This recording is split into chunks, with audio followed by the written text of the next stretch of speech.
All right. Hello. Good afternoon, and welcome to the Middle East Forum's weekly podcast series. My name is Anaf Kalam, and I will be moderating today's discussion. We are pleased to be joined today by Benjamin Baird, who is the director of MEF Action, which is the Middle East Forum's wing for advocacy and activism. And he joins us today to discuss the recent report, which he authored alongside Anna Stanley, Homeland Insecurity. And he will be discussing how the DHS, the Department of Homeland Security, was funding terrorist and extremist organizations to the tune of $25 million. Now, as always, we welcome your audience questions, which you can ask by using the Q&A box located in the bottom of your Riverside browser. Now, Ben, thank you for joining us today. My pleasure. Thanks, Anaf. Of course, now to begin, your report, Homeland Insecurity, was just published. Can you tell us what your study uncovered? Sure. First of all, thanks again, Anaf, for discussing this topic with me. Really, it is the next phase in an ongoing Middle East Forum audit of government spending that we've really sort of dove headfirst into during the Trump administration to examine some of the problematic spending from our federal government. Some of our viewers may be aware of our USAID study that came out in February, and it revealed about $122 million in spending to terror-linked organizations. We followed that up with our report, which came out in late July, of DHS spending, Department of Homeland Security spending. $25 million or more went to extremist groups here in the United States, some of those with links to foreign terrorist organizations. I suppose you could say this wasn't a surprise after what we revealed in our USAID study, but I think if you look at what some of these grant programs are used for or intended, it really is a very nefarious form of spending. It's not a great program of the way the DHS has been doling out money. So the funding is really distributed through three spending programs. The first of those is Nonprofit Security Grant Program. This is a good program on the surface. Religious worship centers, houses of worship, religious nonprofits receive money for security upgrades. So mosques, synagogues, churches, and even religious advocacy groups, for instance, receive this money to do things like build walls around their mosque complexes or set up surveillance cameras or make panic rooms. And we've seen mass shootings at worship centers in the past. On the surface, this is a very good and much needed program. The problem is it's a program that's meant to stop acts of extremism and hate crimes, but it's going to groups that promote and perpetuate hatred, bigotry, and extremism. The other program, this one falling directly under DHS, is the Countering Violent Extremism program, which has gone by a few names under the federal government under different administrations. But essentially, this is money that is intended to fight radicalization. It's a de-radicalization program. It's meant to prevent acts of terror before they happen by using community groups, local organizations, and law enforcement to work on de-radicalizing the community. The problem is there are some basic essential problems with the program, but the main problem with countering violent extremism is that they don't look at ideology, as Islamism, as a source of extremism. And that's a basic issue with the program that we can get into later.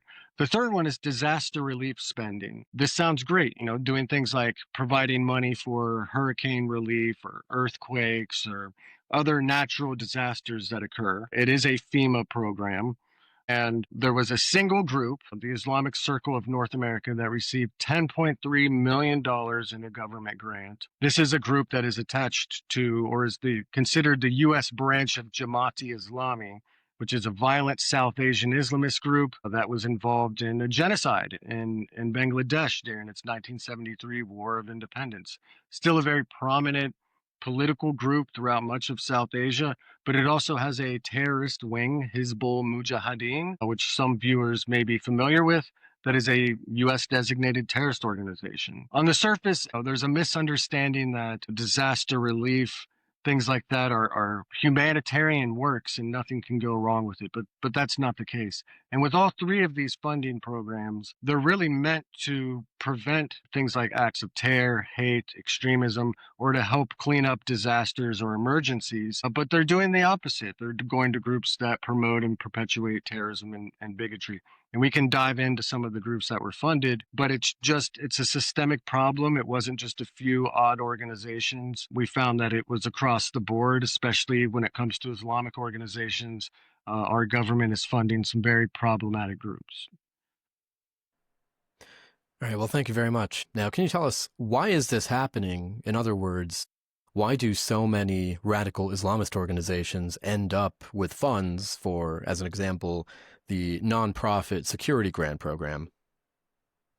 Yeah, that's a very good question. And I think we can go into some of the vetting problems and transparency issues that cause this. But specifically looking at the nonprofit security grant program, the main issue with that, especially during the Biden years, is that the Biden government used one of the foremost Islamist organizations in the United States as a partner to promote the grant program and to sign groups up. And so CARE is the group I'm talking about is the Council on American Islamic Relations. It is Hamas aligned. It was identified in federal court. Judge said that there was ample evidence that it had connections to Hamas. It's an unindicted co-conspirator in the Holy Land Foundation trial, which I'm sure many, many viewers are very familiar with.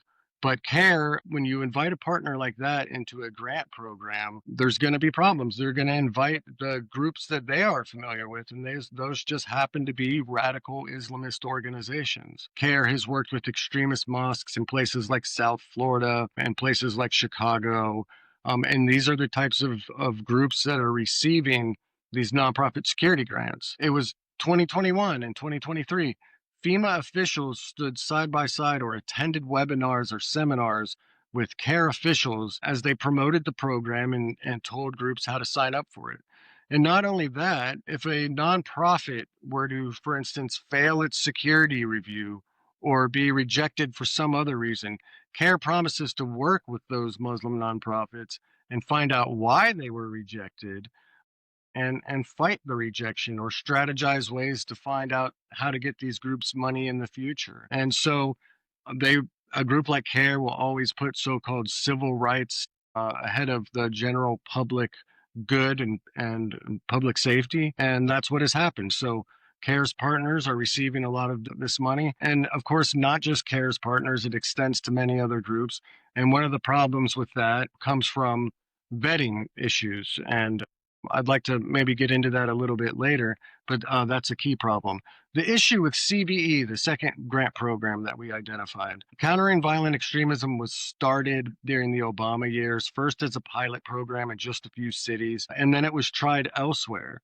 The countering violent extremism program basically has some very fundamental flaws to it. And one of those, which I mentioned earlier, was that it does not look at ideology as a cause of extremism or radicalization. And when you don't look at, when you're not willing to look at Islamism and Islamist ideology as a cause, that's a major problem. Instead, they look at factors like poverty or single parenthood homes as a reason for terrorist attacks in the United States. And that completely overlooks a major issue, of course. The other issue is that there is this mistaken belief that nonviolent Islamists can be used to help fight terrorism, violent Islamists. And this is a completely misguided, failed project. Anywhere it's been tried, it hasn't worked. First of all, nonviolent Islamists are often not actually nonviolent. Their ideologies go on to, and their beliefs and their statements and sermons go on to, in many ways, actually call for violence. But they're spreading the same message in the end, and it is in fact radicalizing people to violence. They've tried this in the UK, for instance, with the Prevent program, and here in the United States, CVE has gone down the same path and it's failed. Now, fortunately, President Trump did a lot, I think, to get rid of some of the bad actors that were receiving some of these grants. Final months of the Obama administration, they rushed through some CBE grants to some really bad actors, some groups that were tied to Hezbollah, for instance, were going to receive money. MPAC, which is a Muslim Brotherhood Islamic organization, especially that was founded in California. This group was another one that Trump cut off from funding. And as a result, many Islamist groups and unfortunately many Muslim groups said they no longer wanted to be involved in the program after this. And so, as a result, the CVE program today really doesn't have any Islamic groups that are receiving money.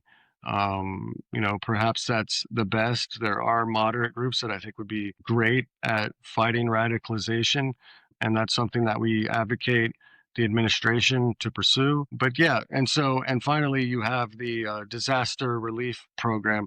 The cause there is that for years, groups like the Muslim Brotherhood have used things like dawah and missionary work, spreading the name of Islam and doing good works in the name of Islam to recruit and radicalize others. On the surface, it looks like something like disaster relief money, helping people out after a hurricane is a great thing, but they use this to build their power structures, to recruit people, not even to become Muslims, but to just their version of Islam, and to radicalize them further and grow their ranks.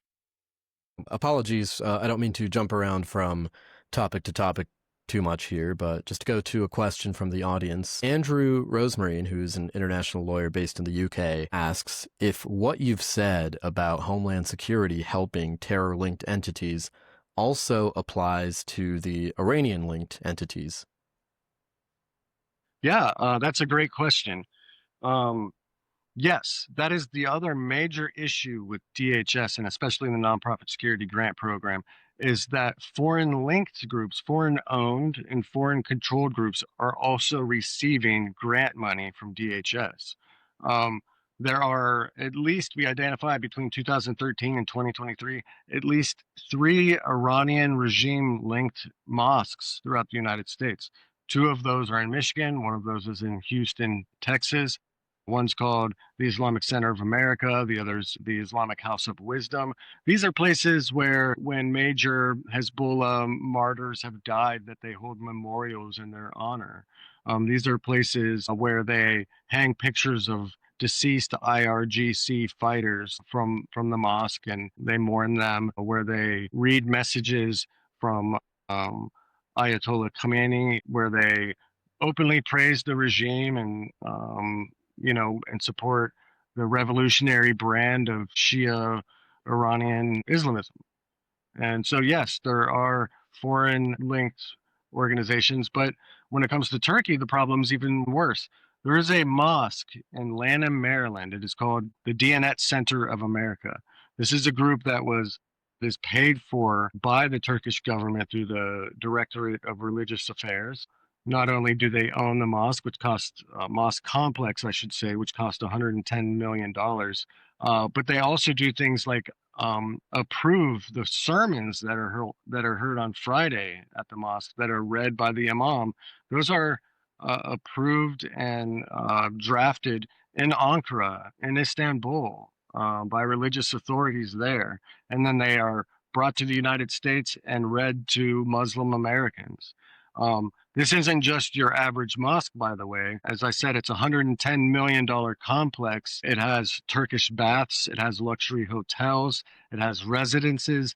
It's really Recep Tayyip Erdogan's high court here in the United States. He uses it for diplomacy. He uses it to speak directly to Muslim Americans who have really come onto his side, Islamist organizations in recent years. And he uses it to meet with public officials and to work on Turkish foreign policy.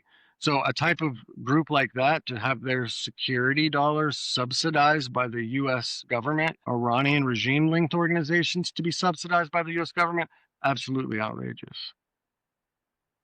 All right, thank you. Now, Going back to your findings of DHS spending and what's actually in the report, is this just a partisan issue? Was it just the Biden and Obama administration that funded these extremist-linked groups, or did the Trump administration also give money to Islamist organizations?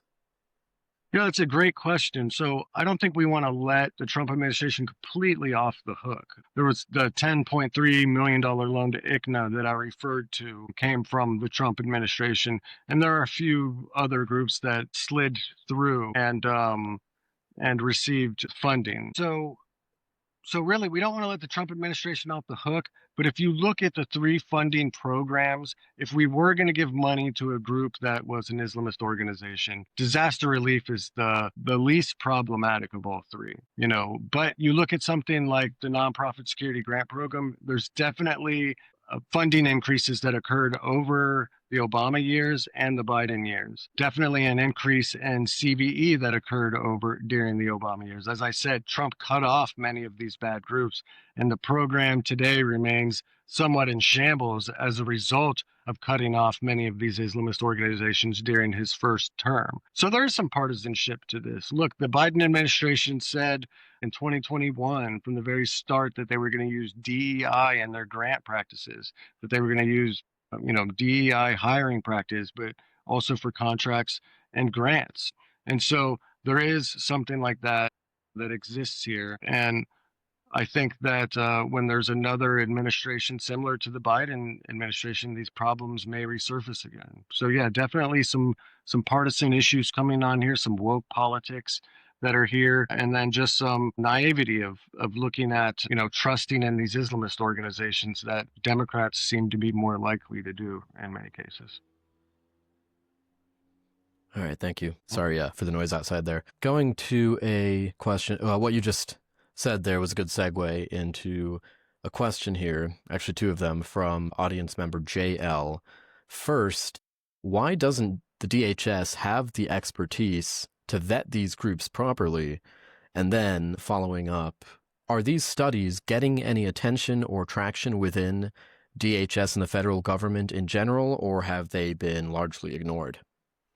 Yeah, those are both great questions. To start with the second question, are they being ignored? No, I would say that the Trump administration is starting to do the right thing, and we're starting to see mandatory reviews of DHS grants. This was something that Kristi Noem, the Secretary of Homeland Security, mandated very recently, that there should be security reviews of at least 5 days for new grants that go through. We have approached Congress on this. I don't want to go into too many details about what's ahead in that regard, but yes, there needs to be something permanent that happens here. We can't have the next administration take over and potentially start funding some of these groups again. It is a two-part process. You need to have Congress do things like change transparency and make vetting reforms. And on the other side, you need the executive branch to do rescissions, to rescind money that has currently been approved to Islamist organizations, and then to enforce policies that make sure that no more extremist groups get money. On to the first question, do they lack expertise at FEMA and DHS? I don't think it's so much that they lack expertise. It's that the vetting processes themselves do not go as in depth as they should. With something like the nonprofit security grant program, for example, they do not have to look into all of the major staff members of these groups or the people who are actually going to be handling the grants. They don't do things like look at their social media history or look at the events that they've held in the past or review a couple sermons at one of the mosques. It's a very basic check, and only due diligence is only done in extreme circumstances. The next level of a security review is requested by more than one individual. And in those cases, they still don't go deep enough to look into these organizations to see what they're all about. So I think that they're fully capable of understanding what these groups are. It doesn't take a whole lot of research to find out that some of these are extremist groups. For instance, money going to the DNet Center of America. You could do a simple Google search to find out that this is a mosque that is controlled and owned by the Turkish government.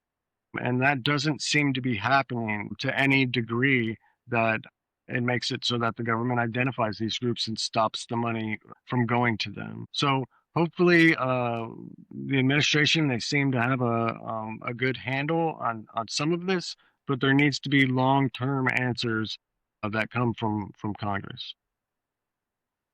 All right, thank you. Now, going to another audience question from David Levine, who asks, Islamists like Ilhan Omar and Rashida Tlaib have been very resourceful in tapping into local and federal funding. Even with the end of USAID, do you doubt that they will continue to find ways to get government money in the future?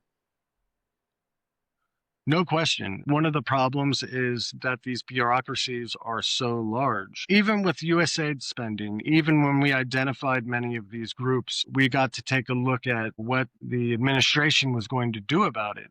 And while they cut out some of the bad actors, there were still some of the worst actors receiving funds. So we had to go back to the administration again and say, no, your first cut didn't, cut it. It didn't get all of these nefarious, bad Islamist organizations out of there. And part of that is just the size and scope of the bureaucracy, which has been staffed by, in many cases, liberal and woke careerists over the years. And it takes probably more than a single administration to the culture that they've created. All right, thank you. Speaking of these bad actors, I'm going to put two audience questions together here. You could probably answer them at once. Barry Warner asks, can you point to specific people who are responsible for this?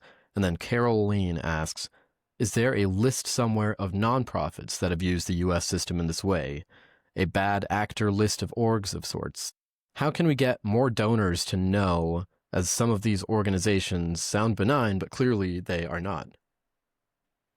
Sure. There is a list. If you go to our report at meforum.org, we have a master list of grants from 2013 to 2023. I think there's a few from 2024 in there as well. A complete list of all of the organizations that comprise the $25 million that are listed there.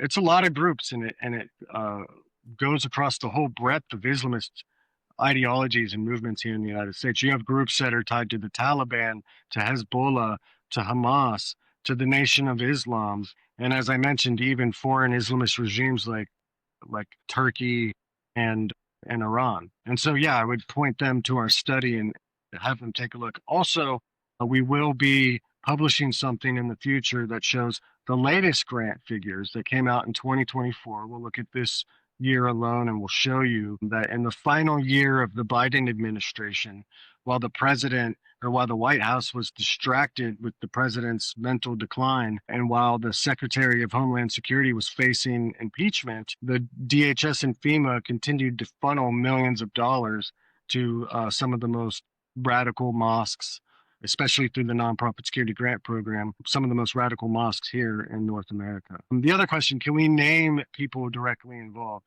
Well, the buck stops when it comes to DHS grants with the Secretary of Homeland Security.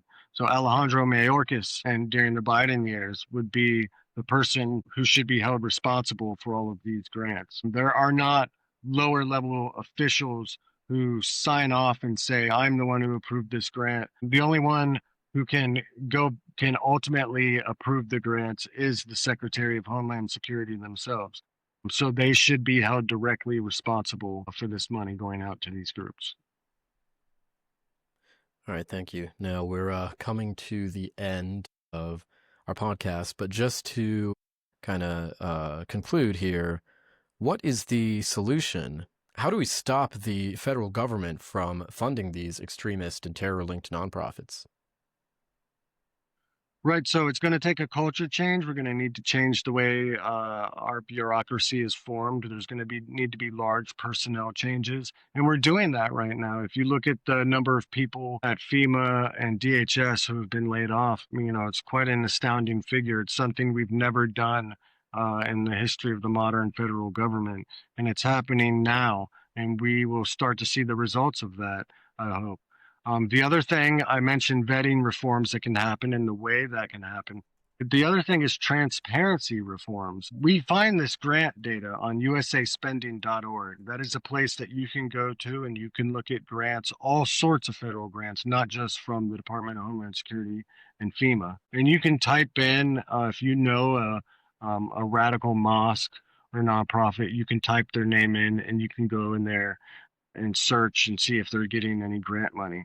Well, the problem is that usaspending.org and other government databases are often out of date. They often are incomplete. We often can't prove if the money was ultimately outlaid to groups. We can see that they were allocated and approved somewhere, but we can't actually prove in some cases if the money made it to the end user. And these are all because of transparency flaws. U.S. citizens, watchdog groups, nonprofits, we should all have the ability to check this very closely to ensure that our government's doing due diligence and giving money to the types of groups that deserve them. All right, well, many thanks. For those in the audience on this live stream here, I posted a link to the full report in the chat, so I encourage you all to click on that and read through it, and feel free to share it among your networks.